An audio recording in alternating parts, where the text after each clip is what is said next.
নমস্কার বন্ধুরা, গল্পের হাটে আপনাদের সকলকে স্বাগত জানাই। বন্ধুরা, গল্পের হাটে আমার আজকের নিবেদন অমর কথা সাহিত্যিক শরৎচন্দ্র চট্টোপাধ্যায়ের রচিত উপন্যাস পল্লী সমাজের পরবর্তী পর্বগুলি। বন্ধুরা, পল্লী সমাজ উপন্যাসের পরবর্তী পর্বগুলি শুনতে হলে অবশ্যই ভিডিওটি স্কিপ না করে শেষ পর্যন্ত দেখতে থাকুন। বিশ্বেশ্বরী ঘরে ঢুকিয়া অশ্রুভরা রোদনের কণ্ঠে প্রশ্ন করিলেন, আজ কেমন আছিস মা রমা? রমা তাহার মুখের পানে চাহিয়া একটুখানি হাসিয়া বলিল, আজ ভালো আছি জ্যাঠাইমা। বিশ্বেশ্বরী তার শিয়রে আসিয়া বসিলেন এবং মাথায় মুখে হাত বুলাইতে লাগিলেন। আজ 3 মাস কাল রমা শয্যাগত, বুক জুড়িয়া কাশি এবং ম্যালেরিয়ার বিষে সর্বাঙ্গ সমাচ্ছন্ন। গ্রামের প্রাচীন কবিরাজ প্রাণপণে ইহার বৃথা চিকিৎসা করিয়া মরিতেছে। সে বুড়া তো জানে না কিসের অবিশ্রাম আক্রমণে তাহার সমস্ত স্নায়ুশিরা অহর্নিশি পুড়িয়া খাক হইয়া যাইতেছে। শুধু বিশ্বেশ্বরীর মনের মধ্যে একটা সংশয়ের ছায়া ধীরে ধীরে গাঢ় হইয়া উঠিতেছিল। রমাকে তিনি কন্যার মতোই স্নেহ করিতেন, সেখানে কোনো ফাঁকি ছিল না। তাই সে অত্যন্ত স্নেহই রমার সম্বন্ধে তাহার সত্য দৃষ্টিকে অসামান্য রূপে তীক্ষ্ণ করিয়া দিতেছিল। অপরে যখন ভুল বুঝিয়া, ভুল আশা করিয়া ভুল ব্যবস্থা করিতে লাগিল, তাহার তখন বুক ফাটিয়া যাইতে লাগিল। তিনি দেখিতেছিলেন রমার চোখ দুটি গভীর কোটর প্রবিষ্ট, কিন্তু দৃষ্টি অতিশয় তীব্র, যেন বহুদূরের কিছু একটা অত্যন্ত কাছে করিয়া দেখিবার একাগ্র বাসনায় এরূপ অসাধারণ তীক্ষ্ণ হইয়া উঠিয়াছে। তিনি ধীরে ধীরে ডাকিলেন, রমা। কেন জ্যাঠাইমা? আমি তো তোর মায়ের মতো রমা। রমা বাধা দিয়া বলিল, মতো কেন জ্যাঠাইমা, তুমি তো আমার মা। বিশ্বেশ্বরী হেঁট হইয়া রমার ললাট চুম্বন করিয়া বলিলেন, তবে সত্যি করে বল দেখি মা, তোর কি হয়েছে? অসুখ করেছে জ্যাঠাইমা। বিশ্বেশ্বরী লক্ষ্য করিলেন তাহার এমন পাণ্ডুর মুখখানি যেন পলকের জন্য রাঙা হইয়া উঠিল।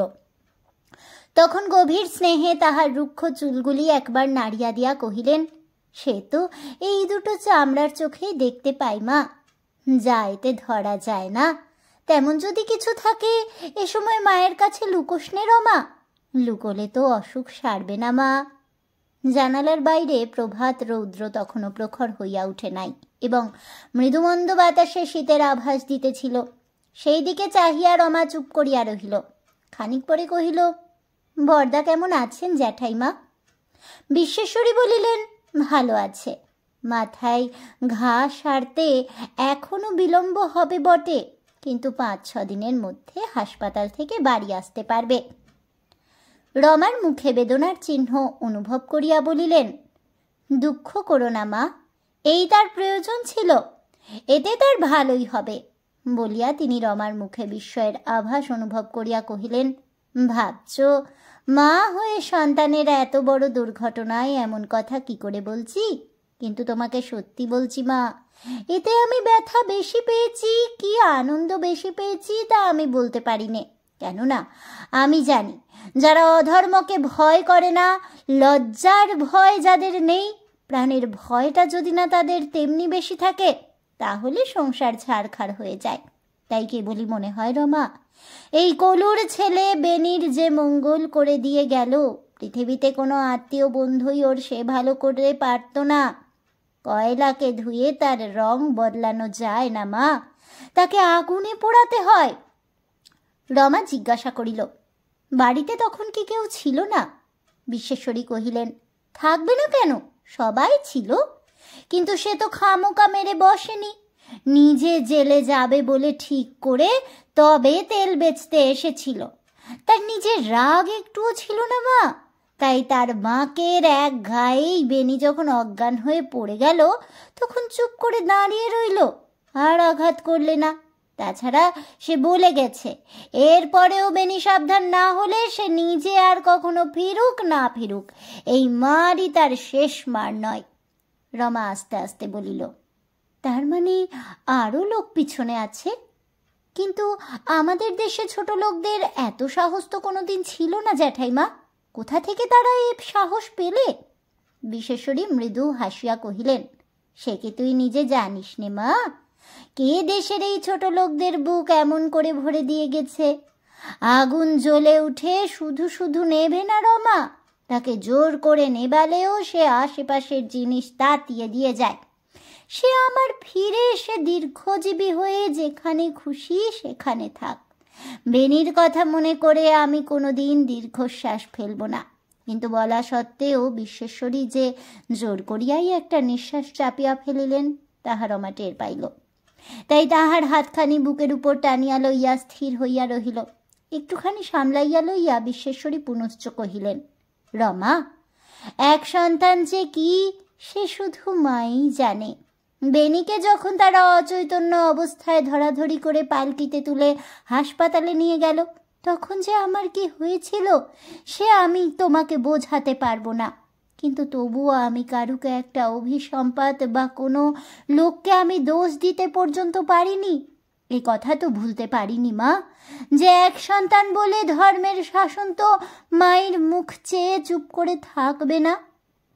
রমা একটুখানি ভাবিয়া কহিল, তোমার সঙ্গে তর্ক করছি না জ্যাঠাইমা, কিন্তু এই যদি হয় তবে রমেশদা কোন পাপে এ দুঃখ ভোগ করছেন? আমরা যা করে তাকে জেলে পুরে দিয়ে এসেছি সে তো কারো কাছেই চাপা নেই। জ্যাঠাইমা বলিলেন, তা না মা, তা নেই নেই বলেই বেনি আজ হাসপাতালে। আর তোমার বলিয়া তিনি সহসা থামিয়া গেলেন। যে কথা তাহার জিহ্বাগ্রে আসিয়া পড়িল তাহা জোর করিয়া ভিতরে ঠেলিয়া দিয়া কহিলেন, কি জানিস মা, কোনো কাজই কোনোদিন শুধু শুধু শূন্যে মিলিয়ে যায় না।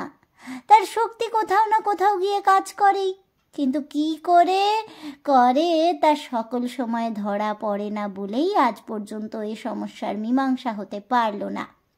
কেন একজনের পাপে আরও একজন প্রায়শ্চিত্ত করে? কিন্তু করতে যে হয় রমা, তাতে তো লেশমাত্র সন্দেহ নাই। রমা নিজের ব্যবহার স্মরণ করিয়া নীরবে নিঃশ্বাস ফেলিল। বিশ্বেশ্বরী বলিতে লাগিলেন, এর থেকে আমারও চোখ ফুটেছে রমা। ভালো করব বললেই ভালো করা যায় না। গোড়ার অনেকগুলো ছোট বড় সিঁড়ি উত্তীর্ণ হবার ধৈর্য থাকা চাই।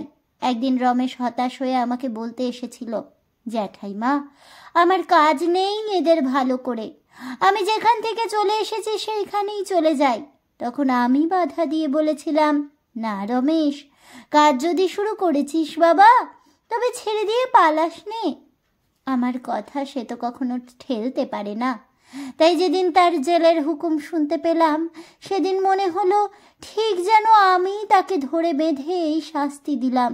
কিন্তু তারপরে বেনিকে যেদিন হাসপাতালে নিয়ে গেল সেদিন প্রথম টের পেলাম, না না, তারও জেল খাটবার প্রয়োজন ছিল। তাছাড়া তো জানিনি মা, বাইরে থেকে ছুটে এসে ভালো করতে যাওয়ার বিড়ম্বনা এত, সে কাজ এমন কঠিন। আগে যে মিলতে হয় সকলের সঙ্গে, ভালোতে মন্দতে এক হতে না পারলে যে কিছুতেই ভালো করা যায় না, সে কথা তো মনে ভাবিনি। প্রথম থেকেই সে তার শিক্ষা সংস্কার মস্ত জোর মস্ত প্রাণ নিয়ে এতই উঁচুতে দাঁড়ালো যে শেষ পর্যন্ত কেউ তার নাগালি পেলে না। কিন্তু সে তো আমার চোখে পড়ল না মা, আমি তাকে যেতেও দিলাম না, রাখতেও পারলাম না। রমা কি একটা বলিতে গিয়া চাপিয়া গেল। বিশ্বেশ্বরী তাহা অনুমান করিয়া কহিলেন, না রমা, অনুতাপ আমি সেজন্য করি নে, কিন্তু তুইও শুনে রাগ করিস নে মা। এইবার তাকে তোরা নাবিয়ে এনে সকলের সঙ্গে যে মিলিয়ে দিলি, তাতে তোদের অধর্ম যত বড়ই হোক, সে কিন্তু ফিরে এসে এবার যে ঠিক সত্যটির দেখা পাবে, এ কথা আমি বড় গলা করেই বলে যাচ্ছি। রমা কথাটা বুঝিতে না পারিয়া কহিল, কিন্তু এতে তিনি কেন নেবে যাবেন জ্যাঠাইমা? আমাদের অন্যায় অধর্মের ফলে যত বড় যাতনাই তাকে ভোগ করতে হোক, আমাদের দুষ্কৃতি আমাদেরই নরকের অন্ধকূপে ঠেলে দেবে, তাকে স্পর্শ করবে কেন? বিশ্বেশ্বরী ম্লানভাবে একটুখানি হাসিয়া বলিলেন, করবে বই কি মা, নইলে পাপ আর এত ভয়ঙ্কর কেন? উপকারের প্রত্যুপকার কেউ যদি না করে, এমনকি উল্টে অপকারই করে, তাতেই বা কি এসে যায় মা? যদি না তার কৃতজ্ঞতায় দাতাকে নাবিয়ে আনে। তুই বলছিস মা, কিন্তু তোদের কুয়াপুর রমেশকে কি আর তেমনটি পাবে? সে ফিরে এলে তোরা স্পষ্ট দেখতে পাবি, সে যে হাত দিয়ে দান করে বেড়াতো, ভৈরব তার সেই ডান হাতটাই মুচড়ে ভেঙে দিয়েছে। তারপর একটু থামিয়া নিজেই বলিলেন, কিন্তু কে জানে, হয়তো ভালোই হয়েছে। তার বলিষ্ঠ সমগ্র হাতের অপর্যাপ্ত দান গ্রহণ করবার শক্তি যখন গ্রামের লোকের ছিল না, তখন এই ভাঙা হাতটাই বোধ করি এবার তাদের সত্যিকার কাজে লাগবে বলিয়া তিনি গভীর একটা নিঃশ্বাস মোচন করিলেন। তাহার হাতখানি রমা নীরবে কিছুক্ষণ নাড়াচাড়া করিয়া ধীরে ধীরে বড় করুণ কণ্ঠে কহিল, আচ্ছা জ্যাঠাইমা, মিথ্যে সাক্ষী দিয়ে নিরপরাধীকে দণ্ডভোগ করানোর শাস্তি কি? বিশ্বেশ্বরী জানালার বাহিরে চাহিয়া রমার বিপর্যস্ত রুক্ষ চুলের রাশির মধ্যে অঙ্গুলি চালনা করিতে করিতে হঠাৎ দেখিলেন তাহার নিমিলিত দুই চোখের প্রান্ত বহিয়া অশ্রু গড়াইয়া পড়িতেছে। সস্নেহে মুছাইয়া কহিলেন, কিন্তু তোমার তো হাত ছিল না মা। মেয়ে মানুষের এত বড় কলঙ্কের ভয় দেখিয়ে যে কাপুরুষেরা তোমার ওপরেই অত্যাচার করেছে, সমস্ত গুরুদণ্ডই তাদের। তোমাকে তো এর একটি কিছুই বইতে হবে না মা বলিয়া তিনি তাহার চক্ষু মুছাইয়া দিলেন। তাহার একটিমাত্র আশ্বাসেই রমার রুদ্ধ অশ্রু এইবার প্রশ্রবণের ন্যায় ঝরিয়া পড়িতে লাগিল। কিছুক্ষণ পরে সে কহিল, কিন্তু তারা যে তার শত্রু। তারা বলেন, শত্রুকে যেমন করে হোক নিপাত করতে দোষ নেই, কিন্তু আমার তো সে কৈফিয়ত নেই জ্যাঠাইমা। তোমারই বা কেন নেই মা? প্রশ্ন করিয়া তিনি দৃষ্টি আনত করিতেই অকস্মাৎ তাহার চোখের উপর যেন বিদ্যুৎ খেলিয়া গেল।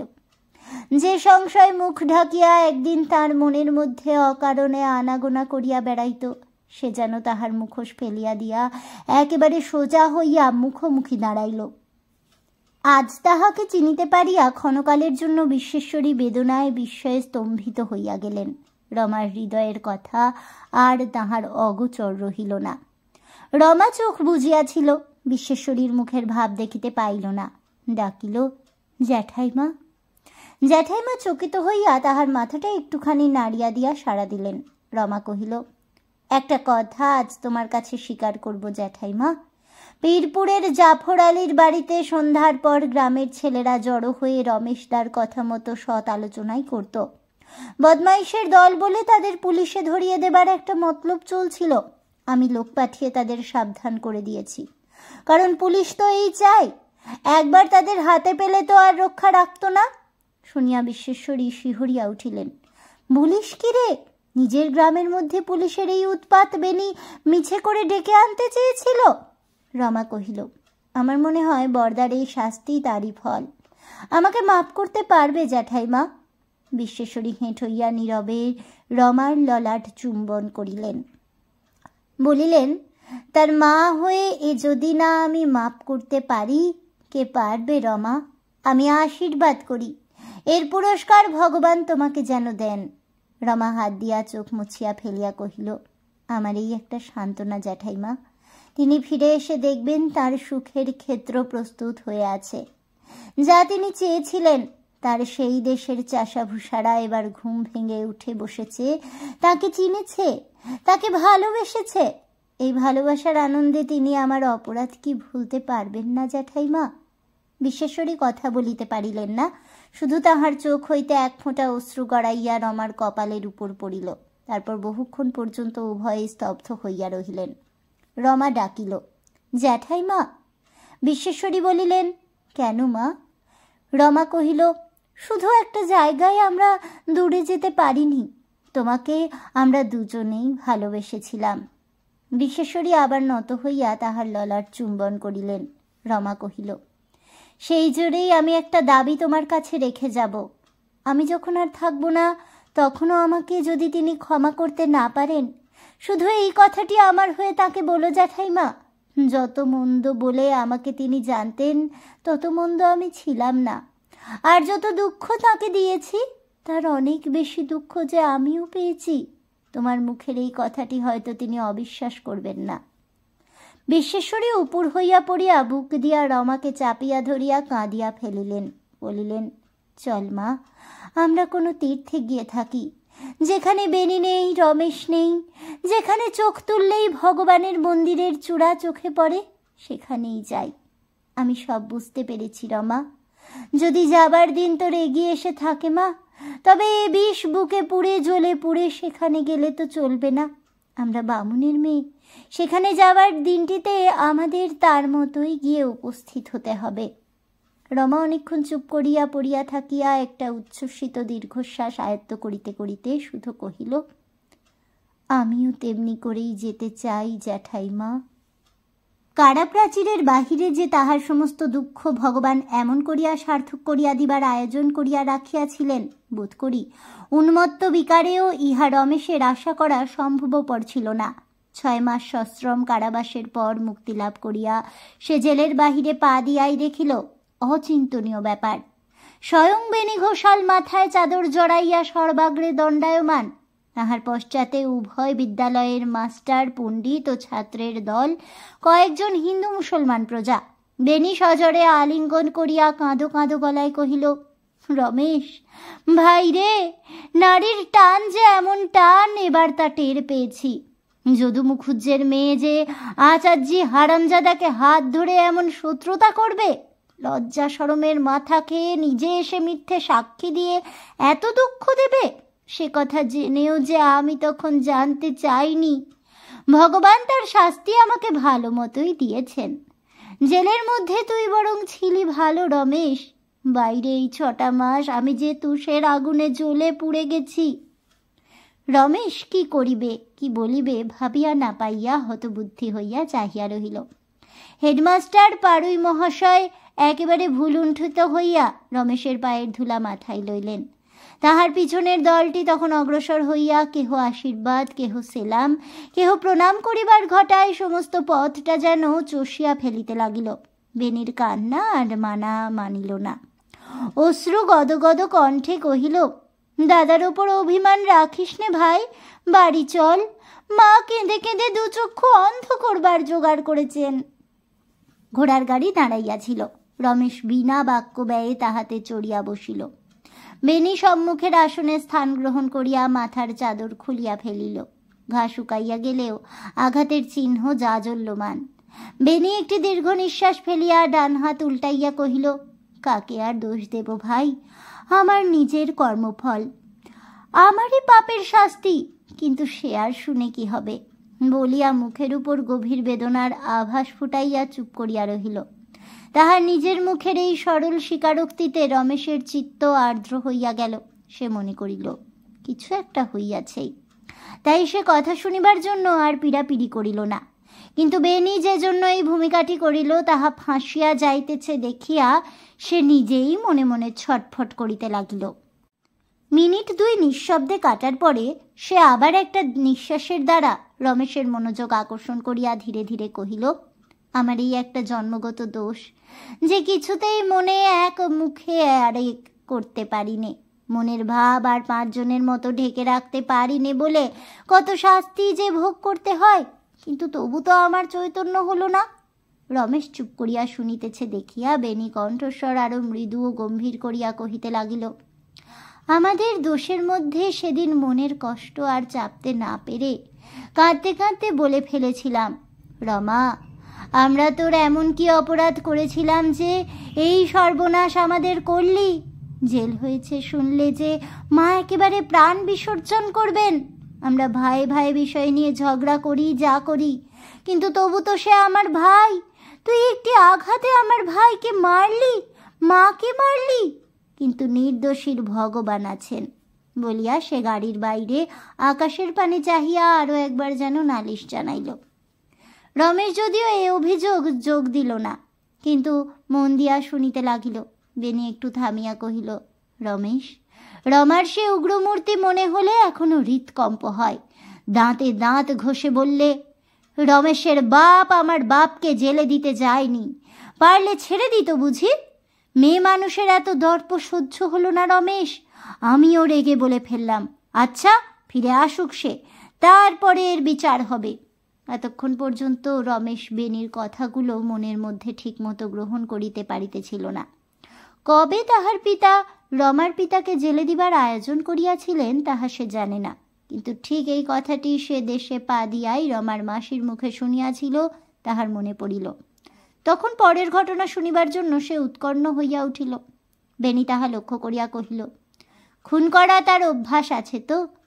আকবর লেঠেলকে পাঠিয়েছিল মনে নেই? কিন্তু তোমার কাছে তো চালাকি খাটেনি, বরঞ্চ তুমি উল্টে শিখিয়ে দিয়েছিলে। কিন্তু আমাকে দেখছ তো, এই ক্ষীণজীবী বলিয়া বেনি একটু চিন্তা করিয়া লইয়া তুষ্টু কলুর ছেলের কল্পিত বিবরণ নিজের অন্ধকার অন্তরের ভিতর হইতে বাহির করিয়া আপনার ভাষায় ধীরে ধীরে গ্রথিত করিয়া বিবৃত করিল। রমেশ রুদ্ধ নিঃশ্বাসে কহিল, তারপর? বেনি মলিন মুখে একটুখানি হাসিয়া কহিল, তারপরে কি আর মনে আছে ভাই? কে কিসে করে যে আমাকে হাসপাতালে নিয়ে গিয়েছিল, সেখানে কি হলো, কে দেখলে কিছুই জানি নে। 10 দিন পরে জ্ঞান হয়ে দেখলাম হাসপাতালে পড়ে আছি। এ যাত্রা যে রক্ষে পেয়েছি সে কেবল মায়ের পুণ্যে। এমন মা কি আর আছে রমেশ? রমেশ একটি কথাও কহিতে পারিল না, কাঠের মূর্তির মতো শক্ত হইয়া বসিয়া রহিল। শুধু কেবল তাহার 10 অঙ্গুলি জড়ো হইয়া বজ্র কঠিন মুঠায় পরিণত হইল। তাহার মাথায় ক্রোধ ও ঘৃণার যে ভীষণ বহ্নি জ্বলিতে লাগিল, তাহার পরিমাণ করিবারও কাহারও সাধ্য রহিল না। বেনি যে কত মন্দ তাহা সে জানিত, তাহার অসাধ্য যে কিছুই নাই ইহাও তাহার অপরিজ্ঞাত ছিল না।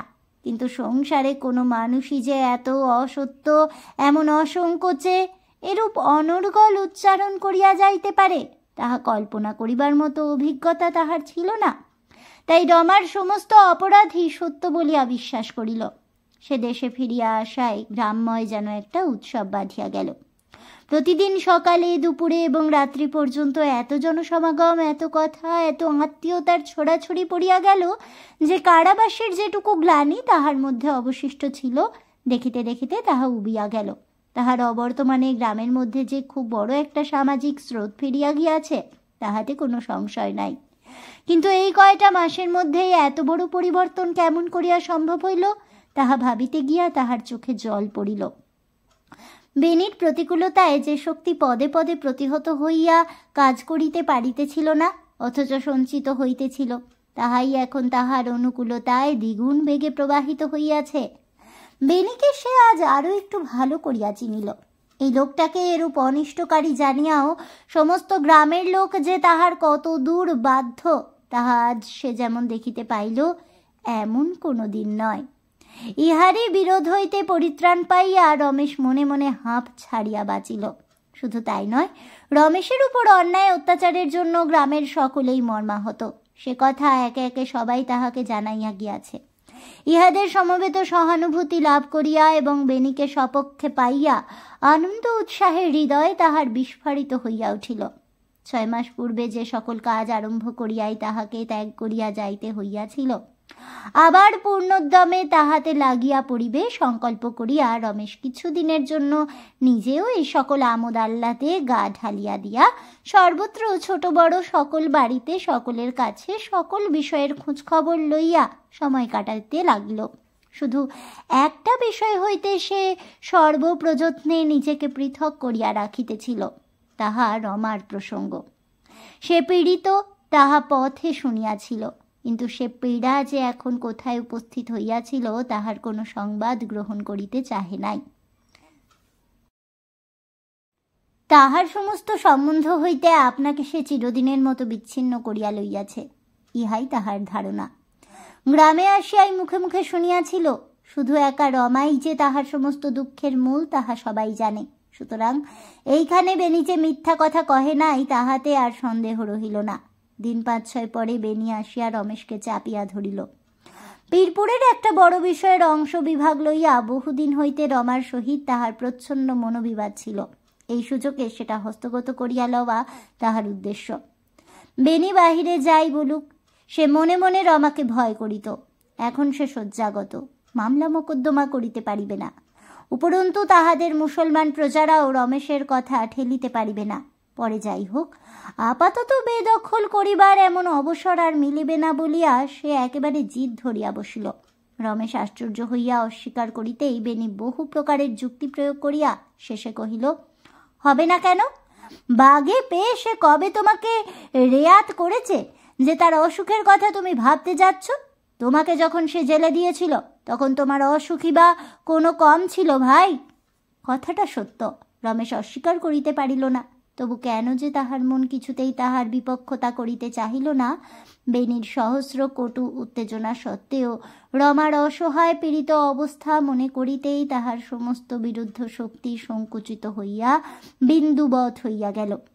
তাহার সুস্পষ্ট হেতু সে নিজেও খুঁজিয়া পাইল না। রমেশ চুপ করিয়া রহিল। বেণী কাজ হইতেছে জানিলে ধৈর্য ধরিতে জানে। সে তখনকার মতো আর পীড়াপিড়ি না করিয়া চলিয়া গেল। এবার আরও একটা জিনিস রমেশের বড় দৃষ্টি আকর্ষণ করিয়াছিল। বিশ্বেশ্বরীর কোনোদিনই সংসারে যে বিশেষ আসক্তি ছিল না, তাহা সে পূর্বেও জানিত। কিন্তু এবার ফিরিয়া আসিয়া সেই অনাসক্তিটা যেন বিতৃষ্ণায় পরিণত হইয়াছে বলিয়া তাহার মনে হইতেছিল। কারাগার হইতে অব্যাহতি লাভ করিয়া বেণীর সমভিব্যবহারে যেদিন সে গৃহে প্রবেশ করিয়াছিল, সেদিন বিশ্বেশ্বরী আনন্দ প্রকাশ করিয়াছিলেন। সজল কণ্ঠে বারংবার অসংখ্য আশীর্বাদ করিয়াছিলেন। তথাপি কি যেন একটা তাহাতে ছিল, যাহাতে সে ব্যথাই পাইয়াছিল। আজ হঠাৎ কথায় কথায় শুনিল বিশ্বেশ্বরী কাশীবাস সংকল্প করিয়া যাত্রা করিতেছেন, আর ফিরিবেন না। শুনিয়া সে চমকিয়া গেল। কই, সে তো কিছুই জানে না। নানা কাজে 5-6 দিনের মধ্যে তাহার সহিত সাক্ষাৎও হয় নাই। কিন্তু যেদিন হইয়াছিল সেদিন তো তিনি কোনো কথা বলেন নাই। যদিচ সে জানিত তিনি নিজে হইতে আপনার বা পরের কথা আলোচনা করিতে কোনোদিন ভালোবাসেন না, কিন্তু আজিকার সংবাদটার সহিত সেদিনের স্মৃতিটা পাশাপাশি চোখের সামনে তুলিয়া ধরিবা মাত্র তাহার এই একান্ত বৈরাগ্যের অর্থ দেখিতে পাইল। আর তাহার লেশমাত্র সংশয় রহিল না, জ্যাঠাইমা সত্যই বিদায় লইতেছেন। এ যে কি তাহার অবিদ্যমানতা, যে কি অভাব, মনে করিতেই তাহার 2 চক্ষু অশ্রুপূর্ণ হইয়া উঠিল। আর মুহূর্ত বিলম্ব না করিয়া সে বাটিতে আসিয়া উপস্থিত হইল। বেলা তখন 9টা-10টা। ঘরে ঢুকিতে গিয়া দাসী জানাইল তিনি মুখুজ্জে বাড়ি গেছেন। রমেশ আশ্চর্য হইয়া প্রশ্ন করিল, এমন সময় যে? এ দাসীটি বহুদিনের পুরনো। সে মৃদু হাসিয়া কহিল, মার আবার সময় অসময়। তাছাড়া আজ তাদের ছোটবাবুর পৈতে কিনা যতীনের উপনয়ন। রমেশ আরো আশ্চর্য হইয়া কহিল, কই, এ কথা তো কেউ জানে না। দাসী কহিল, তারা কাউকে বলেননি। বললেও তো কেউ গিয়ে খাবে না। রমা দিদিকে কর্তারা সব এক ঘরে করে রেখেছেন কি না। রমেশের বিস্ময়ের অবধি রহিল না। সে একটুখানি চুপ করিয়া থাকিয়া কারণ জিজ্ঞাসা করিতেই দাসী সলজ্জে ঘাড়টা ফিরাইয়া বলিল, কি জানি ছোটবাবু, রমা দিদির কি সব বিশ্রী অখ্যাতি বেরিয়েছে কিনা। আমরা গরিব দুঃখী মানুষ, সেসব জানিনি ছোটবাবু। বলিতে বলিতে সে সরিয়া পড়িল। কিছুক্ষণ চুপ করিয়া থাকিয়া রমেশ গৃহে ফিরিয়া আসিল। এ যে বেণীর ক্রুদ্ধ প্রতিশোধ তাহা জিজ্ঞাসা না করিয়াও সে বুঝিল। কিন্তু ক্রোধ কি জন্য এবং কিসের প্রতিহিংসা কামনা করিয়া সে কোন বিশেষ কদর্য ধারায় রমার অখ্যাতিকে প্রবাহিত করিয়া দিয়াছে, এ সকল ঠিকমতো অনুমান করাও তাহার দ্বারা সম্ভবপর ছিল না। সেই দিন অপরাহ্নে একটা অচিন্তনীয় ঘটনা ঘটিল। আদালতের বিচার উপেক্ষা করিয়া কৈলাস নাপিত এবং শেখ মতিলাল সাক্ষী সাবুদ সঙ্গে লইয়া রমেশের শরণাপন্ন হইল। রমেশ অকৃত্রিম বিস্ময়ের সহিত প্রশ্ন করিল, আমার বিচার তোমরা মানবে কেন বাপু? বাদী প্রতিবাদী উভয়ই জবাব দিল, মানব না কেন বাবু? হাকিমের চেয়ে আপনার বিদ্যা বুদ্ধি কোনো কম? আর হাকিম হুজুর যা কিছু তা আপনারা 5 জন ভদ্রলোকেই তো হয়ে থাকেন। কাল যদি আপনি সরকারি চাকরি নিয়ে হাকিম হয়ে বসে বিচার করে দেন, সেই বিচার তো আমাদেরই মাথা পেতে নিতে হবে। তখন তো মানব না বললে চলবে না। কথা শুনিয়া রমেশের বুক গর্বে আনন্দে স্ফীত হইয়া উঠিল। কৈলাস কহিল, আপনাকে আমরা দুজনেই 2 কথা বুঝিয়ে বলতে পারব, কিন্তু আদালত সেটি হতে দেবে না। তাছাড়া গাঁটির কড়ি মুঠো করে উকিলকে না দিতে পারলে সুবিধে কিছুতেই হয় না বাবু। এখানে একটি পয়সা খরচ নেই, উকিলকে খোসামত করতে হবে না, পথ হাঁটাহাঁটি করে মরতে হবে না।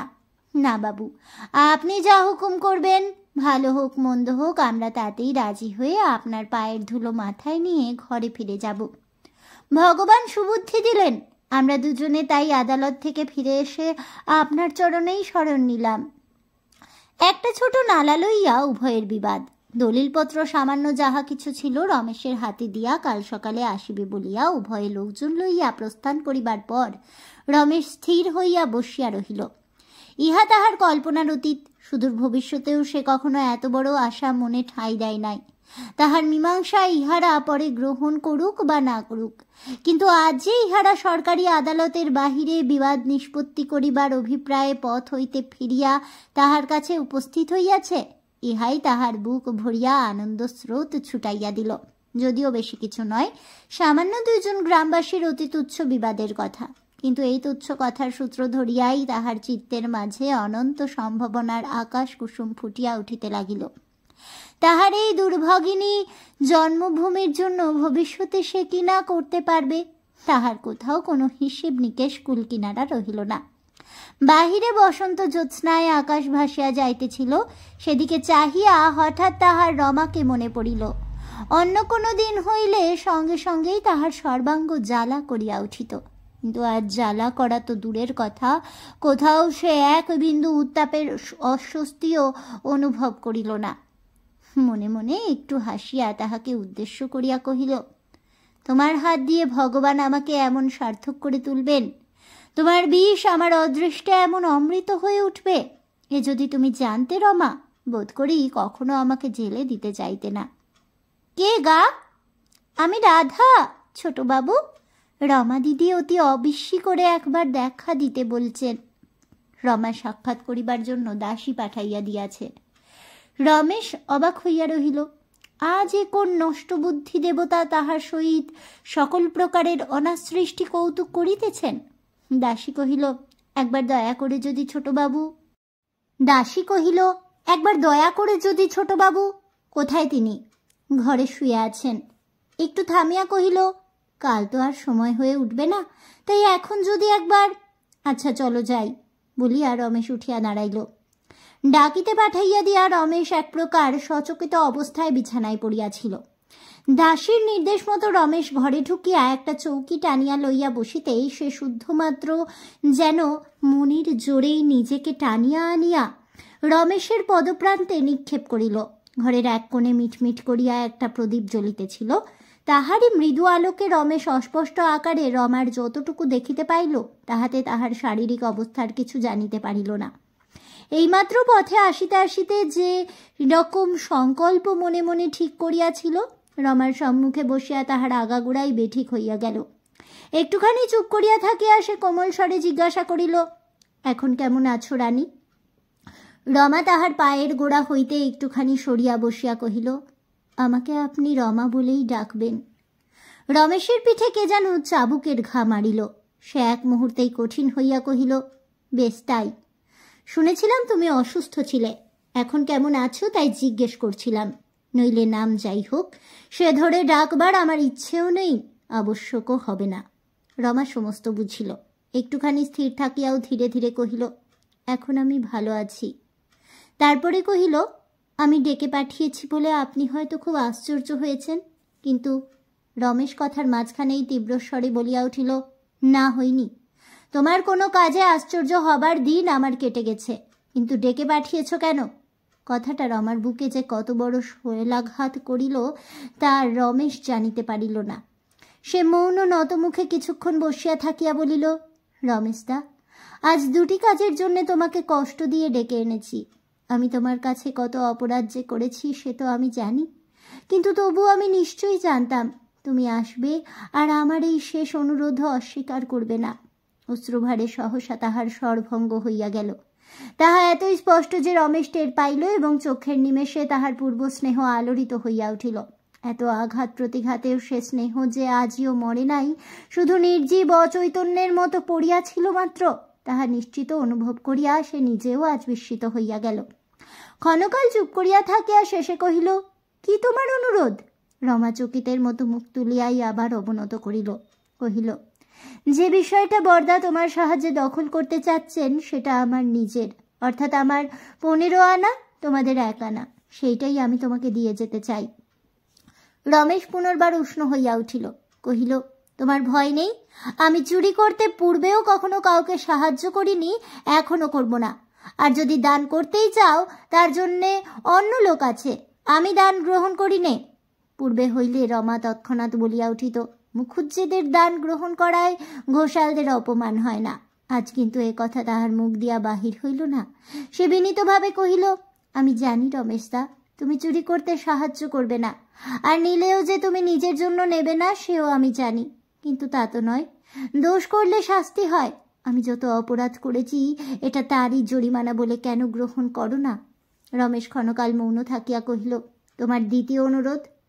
রমা কহিল, আমার যতীনকে আমি তোমার হাতে দিয়ে গেলাম, তাকে তোমার মতো করে মানুষ করো, বড় হয়ে সে যেন তোমার মতোই হাসি মুখে স্বার্থত্যাগ করতে পারে।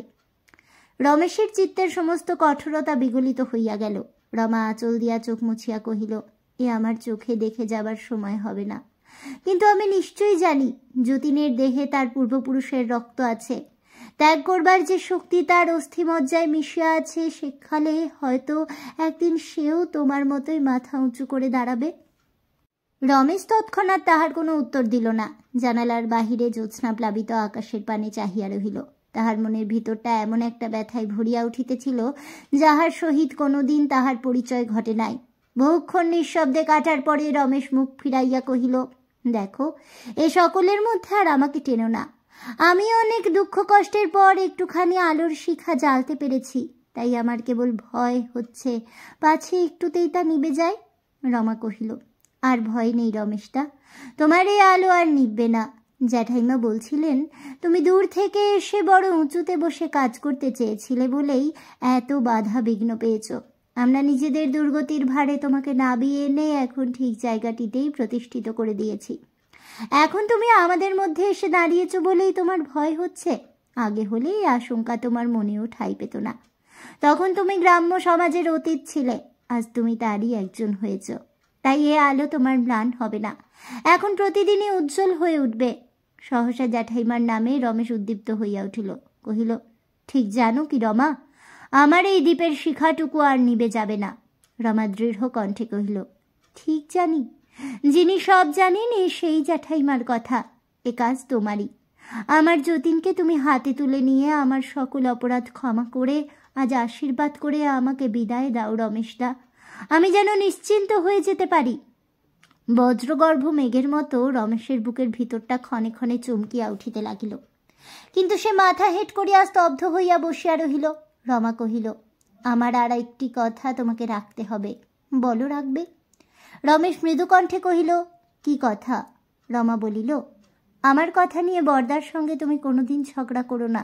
রমেশ বুঝিতে না পারিয়া প্রশ্ন করিল, তার মানে?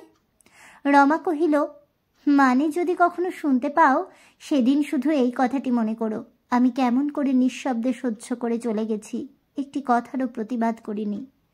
একদিন যখন অসহ্য মনে হয়েছিল, সেদিন জ্যাঠাইমা এসে বলেছিলেন, মা, মিথ্যেকে ঘাটাঘাটি করে জাগিয়ে তুললেই তার পরমায়ু বেড়ে ওঠে। নিজের অসহিষ্ণুতায় তার আয়ু বাড়িয়ে তোলার মতো পাপ অল্পই আছে। তার এই উপদেশটি মনে রেখে আমি সকল দুঃখ দুর্ভাগ্যই কাটিয়ে উঠেছি। এটি তুমিও কোনোদিন ভুলো না রমেশদা। রমেশ নীরবে তাহার মুখের দিকে চাহিয়া রহিল। রমা ক্ষণেক পরে কহিল, আজ আমাকে তুমি ক্ষমা করতে পারবো না মনে করে দুঃখ করো না রমেশদা। আমি নিশ্চয়ই জানি আজ যা কঠিন বলে মনে হচ্ছে, একদিন তাই সহজ হয়ে যাবে। সেদিন আমার সকল অপরাধ তুমি সহজেই ক্ষমা করবে জেনে আমার মনের মধ্যে আর কোনো ক্লেশ নেই। কাল আমি যাচ্ছি। কাল? রমেশ বিস্মিত হইয়া জিজ্ঞাসা করিল, কোথায় যাবে কাল?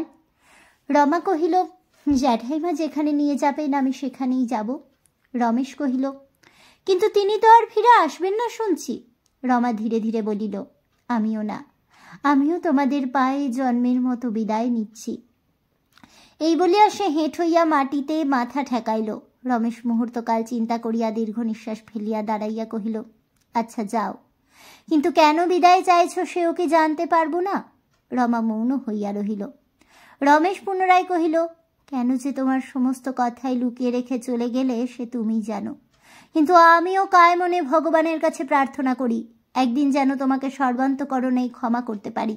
তোমাকে ক্ষমা করতে না পারার যে আমার কি ব্যথা সে শুধু আমার অন্তর্যামীই জানেন। রমার দুই চোখ বাহিয়া ঝরঝর করিয়া জল ঝরিয়া পড়িতে লাগিল, কিন্তু সেই অত্যন্ত মৃদু আলোকে রমেশ তাহা দেখিতে পাইল না।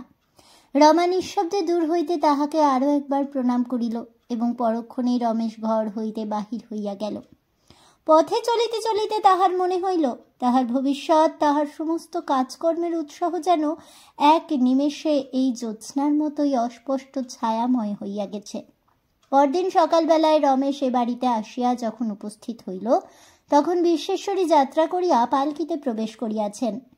রমেশ দ্বারের কাছে মুখ লইয়া অশ্রু ব্যাকুল কণ্ঠে কহিল, কি অপরাধে আমাদের এত শীঘ্র ত্যাগ করে চললে জ্যাঠাইমা? বিশ্বেশ্বরী ডান হাত বাড়াইয়া রমেশের মাথায় রাখিয়া বলিলেন, অপরাধের কথা বলতে গেলে তো শেষ হবে না বাবা, তাতে কাজ নেই। তারপরে বলিলেন, এখানে যদি মরি রমেশ, বেনি আমার মুখে আগুন দেবে, সে হলে তো কোনো মতেই মুক্তি পাব না। ইহকালটা তো জ্বলে জ্বলেই গেল বাবা, পাছে পরকালটাও এমনি জ্বলে পুড়ে মরি, আমি সেই ভয়ে পালাচ্ছি রমেশ। রমেশ বজ্রাহতের মতো স্তম্ভিত হইয়া রহিল। আজ এই একটি কথায় সে জ্যাঠাইমার বুকের ভিতরটার জননীর জ্বালা যেমন করিয়া দেখিতে পাইল, এমন আর কোনোদিন পায় নাই। কিছুক্ষণ স্থির হইয়া থাকিয়া কহিল, রমা কেন যাচ্ছে জ্যাঠাইমা? বিশ্বেশ্বরী একটা প্রবল বাষ্পোচ্ছ্বাস যেন সংবরণ করিয়া লইলেন। তারপরে গলা খাটো করিয়া বলিলেন, সংসারে তার যে স্থান নেই বাবা, তাই তাকে ভগবানের পায়ের নিচেই নিয়ে যাচ্ছি। সেখানে গিয়েও সে বাঁচে কিনা জানিনি, কিন্তু যদি বাঁচে, সারা জীবন ধরে এই অত্যন্ত কঠিন প্রশ্নের মীমাংসা করতে অনুরোধ করব। কেন ভগবান তাকে এত রূপ, এত গুণ, এত বড় একটা প্রাণ দিয়ে সংসারে পাঠিয়েছিলেন, এবং কেনই বা বিনা দোষে এই দুঃখের বোঝা মাথায় দিয়ে আবার সংসারের বাইরে ফেলে দিলেন? এ কি অর্থপূর্ণ মঙ্গল অভিপ্রায় তাঁরই, না এ শুধু আমাদের সমাজের খেয়ালের খেলা? ওরে রমেশ, তার মতো দুঃখিনী বুঝি আর পৃথিবীতে নেই? বলিতে বলিতেই তার গলা ভাঙিয়া পড়িল। তাহাকে এতখানি ব্যাকুলতা প্রকাশ করিতে কেহ কখনো দেখে নাই। রমেশ স্তব্ধ হইয়া বসিয়া রহিল। বিশ্বেশ্বরী একটু পরেই কহিলেন, কিন্তু তোর ওপর আমার এই আদেশ রইল রমেশ, তাকে তুই যেন ভুল বুঝিস নে। যাবার সময় আমি কারো বিরুদ্ধে কোনো নালিশ করে যেতে চাইনি। শুধু এই কথাটা আমার তুই ভুলেও কখনো অবিশ্বাস করিস নে, যে তোর বড় মঙ্গলাকাঙ্ক্ষিনী তোর আর কেউ নেই। রমেশ বলিতে গেল, কিন্তু জ্যাঠাইমা। জ্যাঠাইমা তাড়াতাড়ি বাধা দিয়া বলিলেন, এর মধ্যে কোনো কিন্তু নেই রমেশ। তুই যা শুনেছিস সব মিথ্যে, যা জেনেছিস সব ভুল, কিন্তু এই অভিযোগের এইখানেই যেন সমাপ্তি হয়। তোর কাজ যেন সমস্ত অন্যায়, সমস্ত হিংসা বিদ্বেষকে সম্পূর্ণ তুচ্ছ করে চিরদিন এমনি প্রবল হয়ে বয়ে যেতে পারে, এই তোর ওপর তার শেষ অনুরোধ। এই জন্যই সে মুখ বুজে সমস্ত সহ্য করে গেছে। প্রাণ দিতে বসেছে রে রমেশ, তবু কথা কয়নি। গতরাত্রে রমার নিজের মুখে দুই একটা কথাও রমেশের সেই মুহূর্তে মনে পড়িয়া দুর্জয় রোদনের বেগ যেন ওষ্ঠ পর্যন্ত ঠেলিয়া উঠিল। সে তাড়াতাড়ি মুখ নিচু করিয়া প্রাণপণ শক্তিতে বলিয়া ফেলিল, তাকে বলো জ্যাঠাইমা, তাই হবে। বলিয়াই হাত বাড়াইয়া কোনো মতে তাহার পায়ের ধুলা লইয়া ছুটিয়া বাহির হইয়া গেল। তাহলে বন্ধুরা, পল্লী সমাজ উপন্যাস পাঠ কেমন লাগলো অবশ্যই আমাকে কমেন্টে জানাবেন। ভিডিওটি ভালো লেগে থাকলে লাইক শেয়ার করতে ভুলবেন না। আমার চ্যানেলের নতুন বন্ধু হয়ে থাকলে চ্যানেলটিকে সাবস্ক্রাইব করে দেবেন। পাশে থাকা বেল বাটনটি প্রেস করে রাখবেন নতুন ভিডিওর নোটিফিকেশন পাওয়ার জন্য।